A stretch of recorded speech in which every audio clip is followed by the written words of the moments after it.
Жалал Абад шаарындагы жүргүнчү ташуучу каттамдар бул жылдын апрель айынан тарта электрондук онлайн көзөмөлгө өтөт. Бул боюнча өкмөттүн атайын токтому кабыл алынган. Азыркы тапта ушул багытта тиешелүү мекемелер тарабынан керектүү иш-аракеттер көрүлүүдө.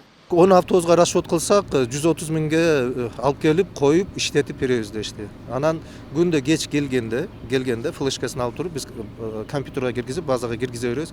Ошондо кандай текшерүү болобу, кандай көргүбүз келсе, кайсы шопур кандай жумуш алып барган болсо, биз ошондон эле байкап калабыз да. Артыкчылыгы жумуш кандай алып барып атканы, шопурлардын кандай жумуш алып барганы, мамилеси, анан булар адам аз чыгат дейт мисалы үчүн.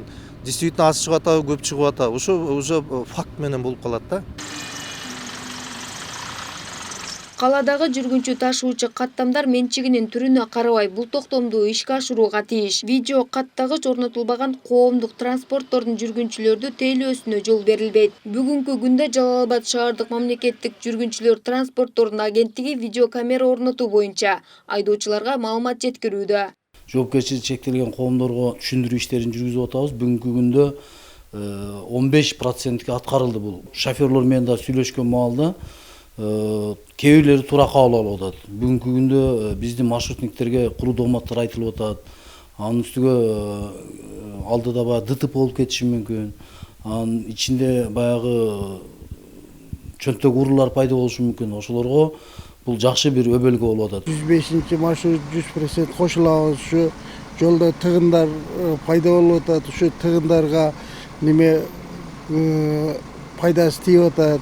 Аварияга неме болуп атат, пайдасы тийип атат. Ошого биз колдоп апрелге дейин биз видео немелерди орнотуп атабыз машинелерге. Демилге 2019 аймактарды өнүктүрүү жана санариптештирүү жылында көтөрүлүп, бул жылы жүзөгө ашуу алдында турат. Видео камералардын орнотулушу жүргүнчүлөрдүн коопсуздугун сактоого өбөлгө түзүү менен башаламан кыймылды жоюуну көздөйт. Жүргүнчүлөргө да ыңгайлуу, может ичинде кел айтып, же бир давлениеси бар адам болушу мүмкүн, же ооруп калган адам болушу мүмкүн, бир места болбойт, өдөлдөй болуп көңүл айлануу нерселер болот. Эми ар кандай нерселер болот да, ошолорго көзөмөл болуп жакшы болуш керек. Эске салсак, Жалал Абад шаарындагы муниципалдык жүргүнчүлөрдү ташуучу автобазада 15 автобус бар. Алардын ичинен 8 автобус жүргүнчүлөрдү ташып жатат. Андан сырткары 13 каттам аркылуу кичи автобустар жүрөт. Элиза Капарова, Аскар Маматисаков, Жалал Абад шаары.